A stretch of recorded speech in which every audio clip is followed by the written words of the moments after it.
I think it's time to settle this once and for all. The obvious question, the one we all have been asking ourselves, who is the deadliest sword tuber on YouTube?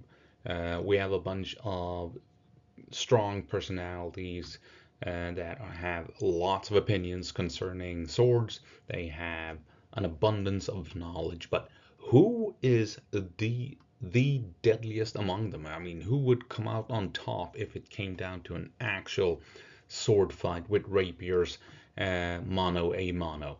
I mean, we have to dive into this and figure this out, and I'm hoping you can help me out in the comment section.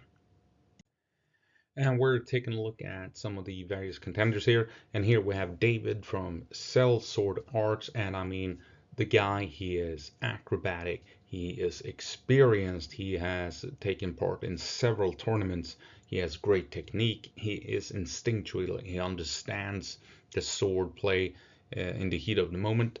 He might suffer from overconfidence based on that he is experienced, that he knows he has technique and he knows he has great physique, and that might actually make him overconfident.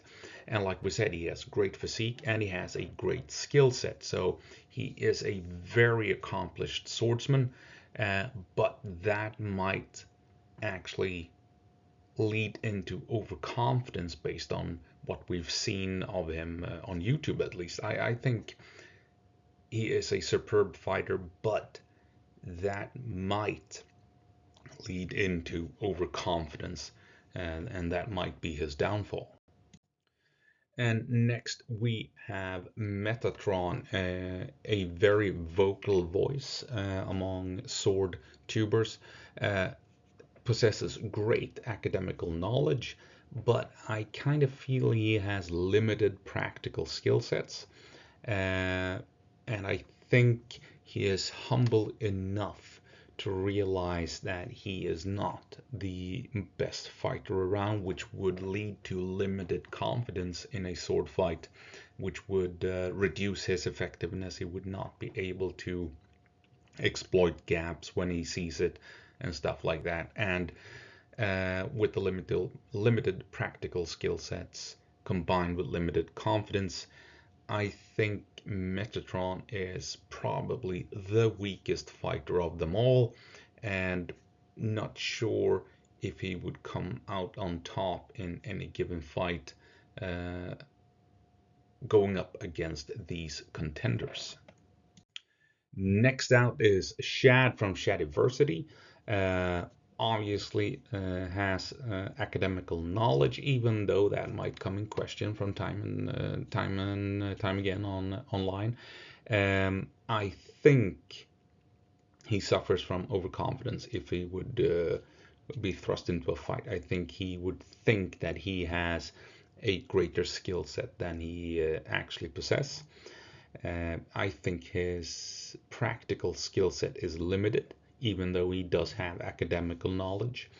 And then there are some other setbacks. He has limited physique, that has to be said.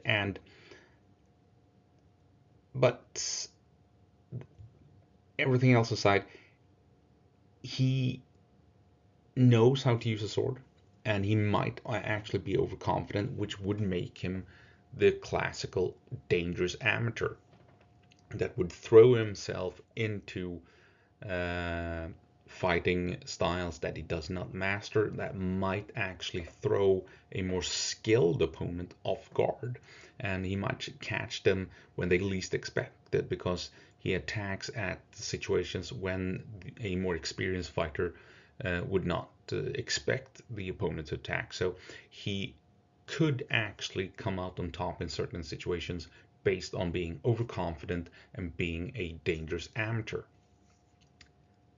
But he also has glasses. Could that be an issue if he drops his glasses, or does the sight impairment, whatever you want to call it, affect other parts of the sword play? Can he swish around with his head fast enough to um, catch dangerous situations and stuff like that. Who knows? But I think his greatest perks might be overconfidence combined with being a dangerous amateur. That said, being overconfident might also be a huge liability combined with limited practical skill sets and limited physique. Next, we have Scalagrim, who does appear to be experienced. He comes out as having good technique, um, seems to have the instincts for sword play, and I think all that combined would provide him with some confidence, even though I think he would be not as confident as David from Celso Dart. Still think he would have enough confidence to effectively go in for a killing blow when the gap presents itself. He does have limited physique of late. Uh, no shame on him for that, but I mean, it is what it is. So that might actually work against him in a prolonged fight. But overall, I think, yeah, he seems to have good skill sets combined with the instincts and experience and good technique. So I think Scalagrim is a dangerous opponent, even though he is not maybe the strongest in this lineup. And lastly, we have Matt Easton from Scola Gladiatoria. Very experienced. He has great technique. He has the instincts for swordplay, and all of this combined will give him the confidence to believe in himself, believe in his skills, and he will surely be able to push the advantage when it presents itself. He also has the physique needed for fighting, and yeah, he has a great skill set overall by the looks of it, based on what we've seen and what he has shown us and told us. And so this is a very, very strong contender for being the most skilled and most dangerous swordsman of them all.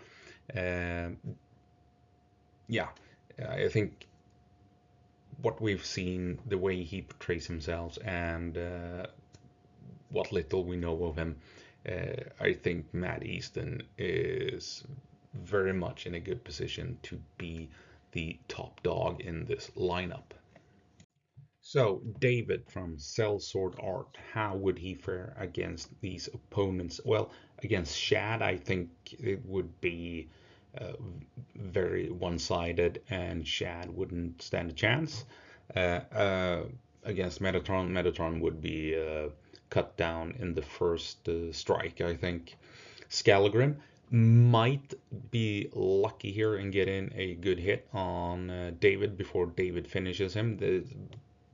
If it's best out of 10, I think David would win, but in a fight to the first deadly strike, Scalagrim might actually be able to get in that lethal blow, but odds are in David's favor.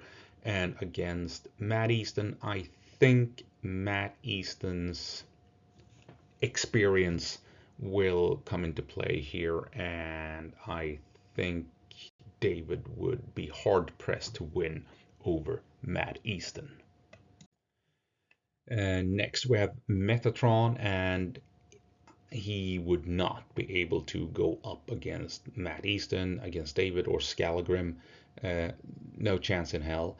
Against Shad, maybe he might actually get in one of those lucky hits, but odds will be in Shad's favor. But you never know.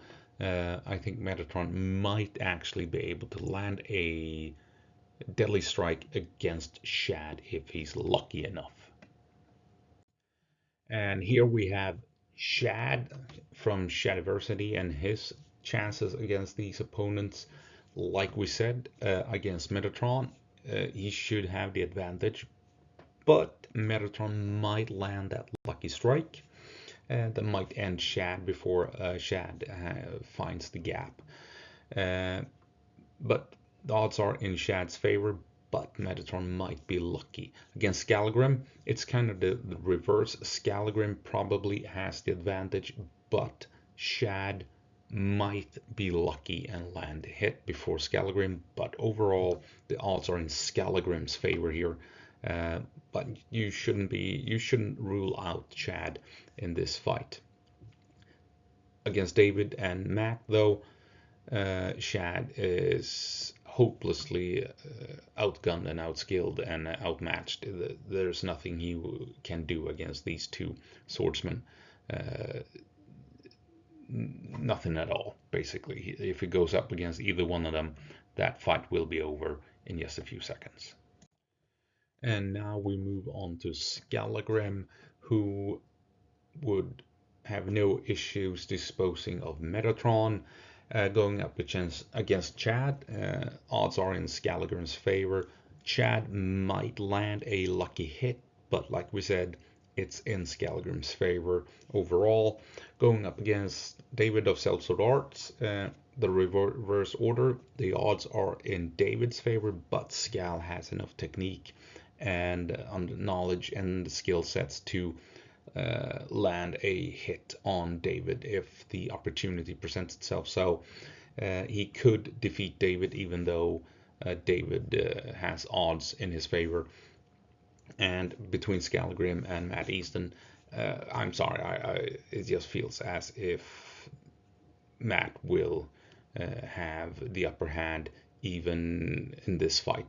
I don't think there's much Skallagrim can do against the skill sets and the technique and experience of Matt. Yeah, there's not much else to say, is there? Next we have Metatron, and he would not be able to go up against Matt Easton, against David or Skallagrim. No chance in hell. Against Shad, maybe he might actually get in one of those lucky hits, but odds will be in Shad's favor, but you never know. I think Metatron might actually be able to land a deadly strike against Shad if he's lucky enough. So if we tally up the score here from these engagements, these fights between these combatants, this is what we end up with. As you can see, Metatron is having issues here. David is doing quite well, and Skallagrim is, comes out as a better fighter than Shad, and the top dog is in the end Matt Easton, Matt Easton, and potentially with David, harassing his heels and chasing that first position. But overall, this is the end result here based on this very, very scientific method of gauging the fighting capabilities of these YouTubers, as you clearly have seen and acknowledged in this video. Extremely scientific and completely based on empiric facts, right? Absolutely. So yeah, this is the end result, and if you have opinions, please do share them in the comment section. And that's the end of the video. I hope you found it fun, at least somewhat fun, and like I said, if you have opinions, let me know down in the comment section. Anyway, have a good one. Bye.